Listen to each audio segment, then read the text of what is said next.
Hello my darlings and welcome to a new reading vlog. So I am calling this Going for Gold.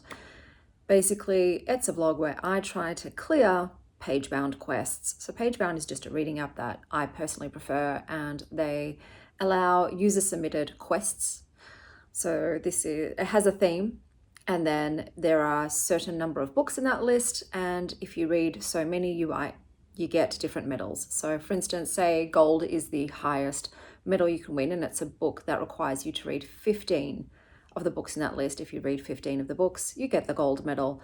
For this vlog, I am going to stick to lists that actually offer you more books than you need to get the gold, because if you have a list that only has 15 books and you need 15 gold, you can't DNF a single one or you'll disqualify yourself.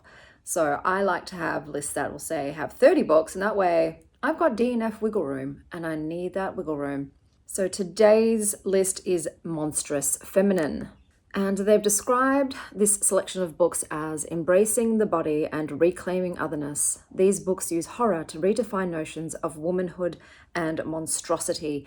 As you can see, I have 18 out of the required 20 to reach the highest medal. In this case, they've put a platinum medal in. So I'm going for platinum, but I'm not just doing that. I am also going for 100% completion. So I want to at least have tried every book on this list. There are 35 books on this list, even though you only need 20 to get to platinum. So we're going to go through, and I'm going to give you my reviews for these books just by reading my previous review. And then I'll tell you which two I read in full to complete this quest and which ones I still need to try for 100% completion. So let's go. So we'll start with Salt Slow by Julia Armfield. This was one of the books that I did read for this quest. So this is a queer, dreamily strange collection of gothic short stories that examine bodies, relationships, and just everyday life that ebbs and flows uncannily. In some of the stories, you have girls becoming mantises, sleep becoming literal shadow people, and a woman who is visited by her dead, decaying girlfriend. A lot of themes of transformation, womanhood, metamorphosis, and body horror in this collection. Overall, I gave it 3.5 stars, which is really good for a short story collection. Some of my favorites were the story where young teenage girls growing up, coming of age, turn into mantises, and also one where people's sleep, some people's sleep, not everybody's, separates for them in a bit of a Peter Pan's shadow aspect, and those shadows have their own personalities, and they're kind of like annoying cats to their owners, but everyone's shadow has its own quirks and their own smells. And I was like, what do I think my shadow would smell like? My sleep shadow, okay, not just regular shadow, my sleep. And I think it would smell like old books, shea butter, and candle smoke. So comment down below what you think your sleep shadow would smell like. But that was a great start. That was a 3.5 star book. So like I said, fantastic for a short story collection. And then we have Hungerstone by Kat Dunn. So I rated this a 3.5, and I said, stunning cover, woman starved, thirst for revenge. Okay, I think I meant to say a woman starved, thirsting for revenge against her bastard husband, gets an assist from a vampire, and then goes on a rampage. A bit long and stuffy. Camilla is unpleasant and negs. Didn't care for the sapphic coupling, reminiscent of a dowry of blood. Your pain was so loud it was a beacon that called me. I found you so easily. Yeah, unfortunately for me, this just didn't hit sapphically enough for me. I actually didn't like Camilla, and I thought she was a bit toxic, and it just didn't go as hard as I was hoping. Then we have Eyes, Guts, Throats, Bones. So I rated this a 3 stars, and I said super sapphic, some horror, and a few just weird. Didn't really love everything, but most were okay. The cover though is fantastic. And then we have Chlorine by Jade Song. So I believe I DNF'd this. Conceited, unlikable kid is obsessed with becoming a mermaid. Teases sapphic friend with her bloody tampons. Goes her own way.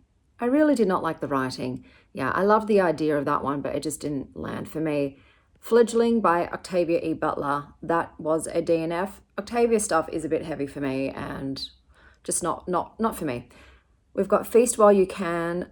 That was a DNF. So some of these, when I imported them from Goodreads, if I'd already read them and DNF them on Goodreads, they just show up as read on Pagebound unless I'm doing it on Pagebound exactly. So yeah, that was also a DNF. I was just bored with that one. Cursed Bunny by Bora Chung, it's the same situation. So Bora Chung just isn't the writer for me. I just don't find her stuff gripping and entertaining. The Eyes Are the Best Part by Monica Kim, 3 stars for me. Girl's dad leaves their family. Then her mum gets a gross boyfriend. And then a creepy guy at her school stalks her. So what's a girl to do about the men bothering her? Eat some eyes. This was okay, but it did the thing where you have a scene, but oh wait, it was just a dream. It was just a dream about 20 times. Oh my God, yes. Okay, yes, we all know that's a pet peeve of mine. Then we have Natural Beauty by Ling Ling Huang. And I think I gave this a 2.75. Okay, no. Getting mink fur transplanted onto your pussy is the least weird and confusing part in this book. Yeah. Okay, that book was a bit weird and confusing for me. The Lamb by Lucy Rose. Mother 8. 3.25. I actually like this. It was a bit more of a literary horror, and it does not have a ending that a lot of people will be happy about. Okay, so we've got Victorian Psycho by Virginia Fito. Merry Christmas, you filthy animals. That's a 3-star. I know, I'm laughing at myself. If you don't find yourself funny, who will? You know, we've got But Not Too Bold by Hache Puyeyo. Corporate Ladder, more like food chain. Yeah, that was a 4 stars. I actually enjoyed that despite the very large amount of spiders in it. And then we've got Sister Maiden Monster by Lucy A. Snyder, which is a DNF. This one decides to talk about real life serial killer and their real life victims and names their real life victims. And it just felt really disrespectful. And I was like, keep that teenage boy's name out of your mouth. You know, not cool. We've got The Gilda Stories by Jules Gomez. I tried this ages ago. I don't remember much about it. Obviously, I must have found it boring because I DNF'd it. Then we've got Her Body and Other Parties by Carmen Maria Machado. I gave this a 2.5 stars. A bunch of queer, sex-laden, weird and confusing short stories that I just didn't get. The Husband Stitch was probably my favourite, but overall I didn't enjoy or understand the stories. The writing was good, but this wasn't for me. I also remember just a weird as fuck Law and Order SVU segment, and I just didn't get a lot of that book. Such Sharp Teeth by Rachel Harrison.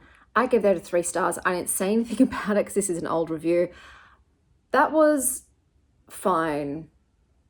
A lot of Rachel Harrison books to me are just fine.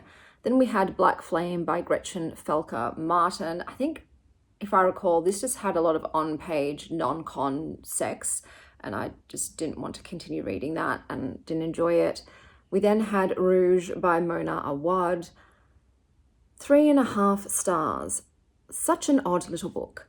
Has Beauty and the Beast vibes, but with multi-step skincare, Tom Cruise, and mother-daughter issues. Writing had a fever dream quality to it. Merged review. Okay. Oh my God, look, it's just repeated it like 3 times. That was fine for a skincare book. It was fine. We've got The Last Witch on the Knock by A.B. McDonald. So this is one that I'm getting in at my library. So I will be trying that to get to that 100% completion, hopefully sooner rather than later. Beloved by Toni Morrison, another DNF. Like I said, I've read one of her books in full. Kindred, maybe, can't remember which one. And then I tried some others and I was like, yeah, no, not for me. Bedrot Baby by Wendy Dalrymple, another book that I am getting in at the library and will be trying for this reading blog. We have Our Wives Under the Sea by Julia Armfield. So I ended up giving this a 2.75. Pretty prose, but way too meandering. I just wanted to find out what happened rather than constantly reading them waxing lyrical about the ocean or their daily lives. No answers are given. I also don't like the ocean, which features heavily in this. Also, teeth and bath scum are mentioned rather frequently. Okay, we've got The Witching Hour by Anne Rice. This is like a 1,000+ page book, if I recall, and it just wasn't doing anything for me. I couldn't get into it. I remember the name Lasher. That's quite repeated, the being named Lasher, so I do remember that. And yeah, not much else. I think it was a bit weird or incesty. I can't remember what, but Anne Rice doesn't work for me. I find that they just overpad their books. It doesn't need to be over 1,000 pages.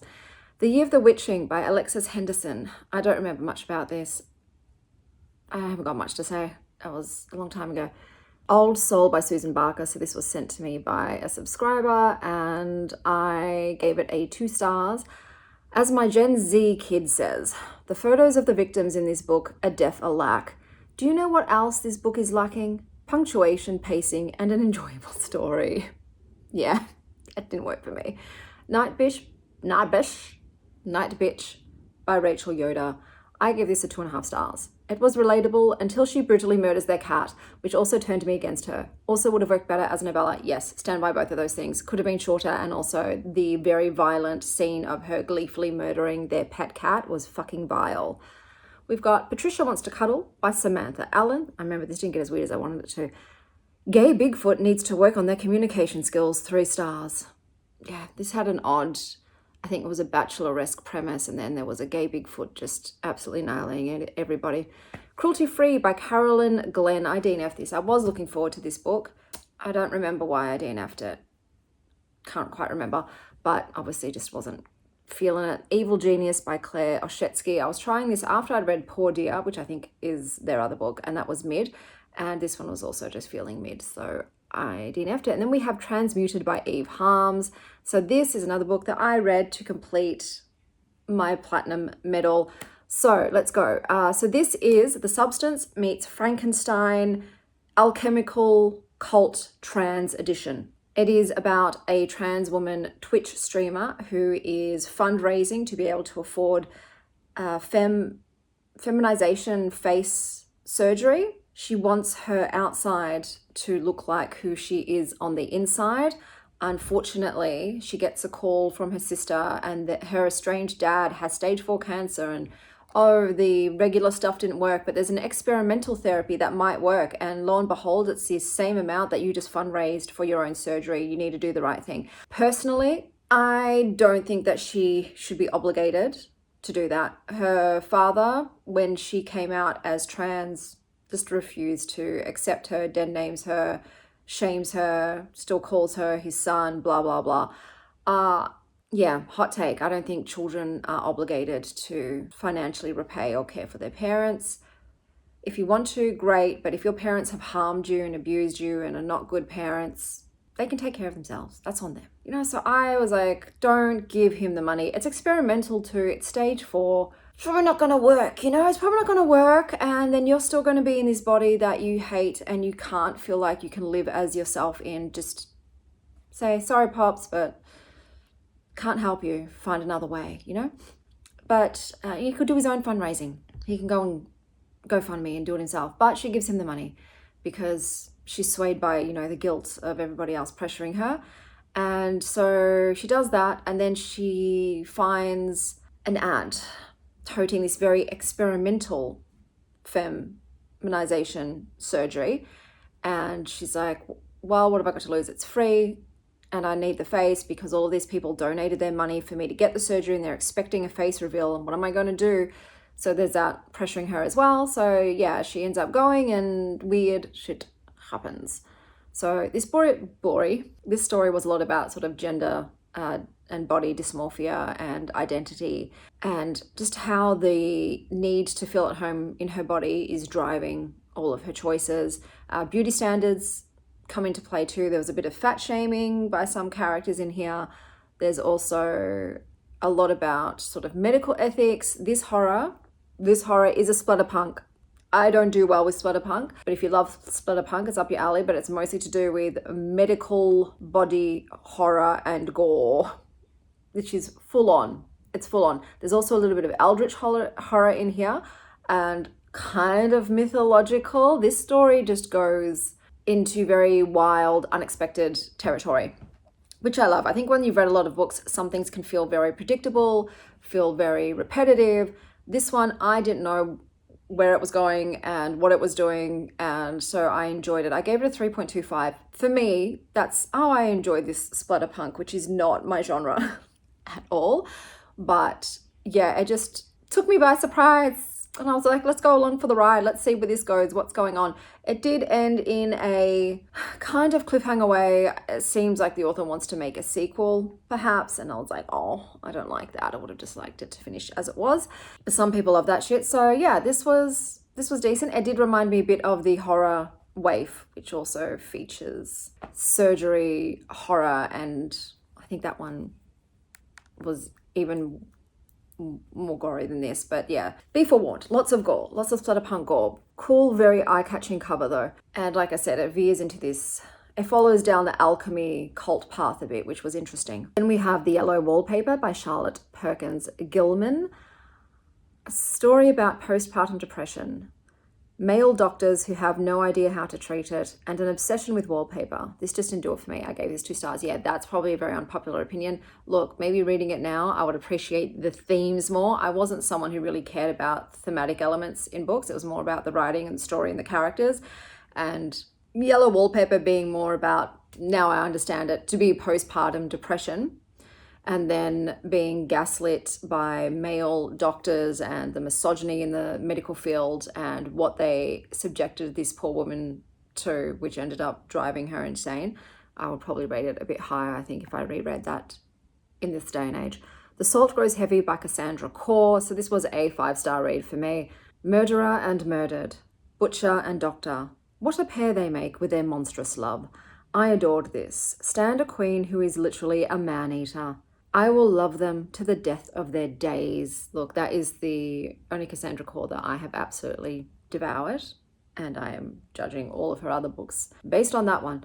We've got Sour Fruit by Ahana Verdi. So this is another one I've yet to try, and Tender by Beth Hetland, which I will also be trying because they're all at my library. So I can't wait to get those in to finish off this vlog. And then we've got Boy Parts by Eliza Clark. I want to see if I wrote anything with my DNF. Did I write anything? No. Yeah, that one just, I hated the main character and thought they were vile, and I really did not want to read about them doing awful things, especially to young boys. So that one wasn't for me, but I thought this was a fantastic list for monstrous women. It does suit the theme. And as I said, I have completed and gotten the medal. I've gone for gold, but I've gotten the platinum medal in this case. And now I am just trying to do 100% completion and try all of the books in this vlog. So I will see you and update you once I have tried, I think, the remaining 4.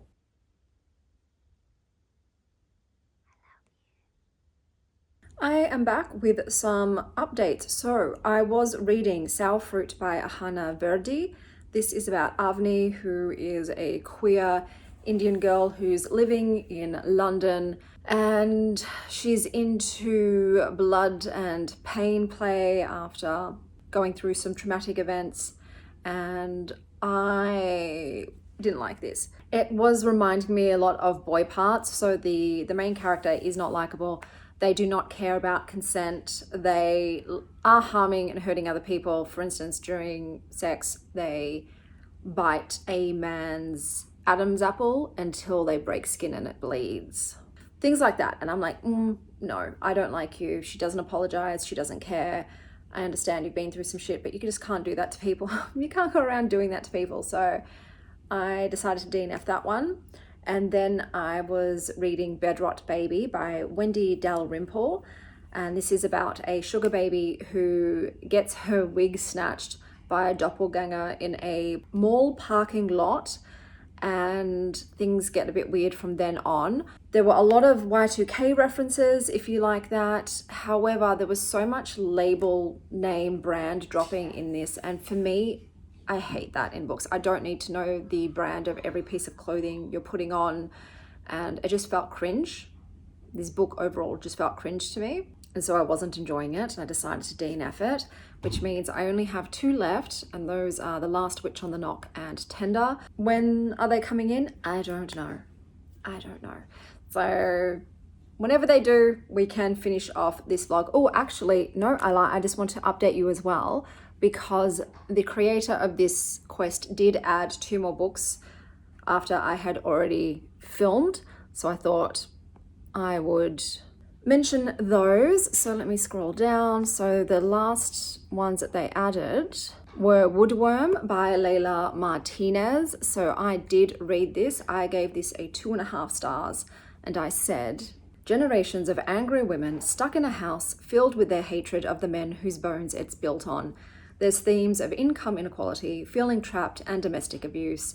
It was a bit fever dreamy for me, and I didn't care about any of the characters in it.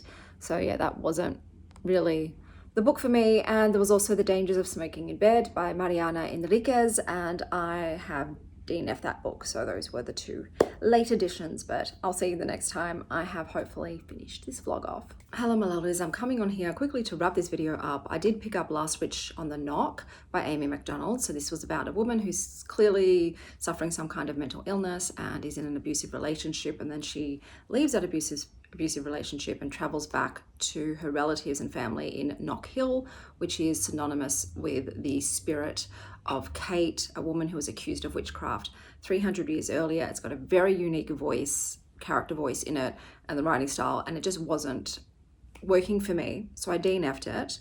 The last book to get 100% completion was Tender by Beth Hetland, but it is still on order and I am not first in queue. So I gave myself 6 weeks to do this vlog, and the time has come and the book has not arrived, and I don't want to keep waiting weeks and weeks. So I am just going to wrap this up. I will read Tender at some point so I can complete this challenge, but I really enjoyed a lot of the books in this particular quest, but I am excited to start a new one. So I'm going to finish off this vlog here. Let me know if you've read any of the books that were in this quest, and if you have, which one was your favorite? And until next time, stay monstrous, Star Child.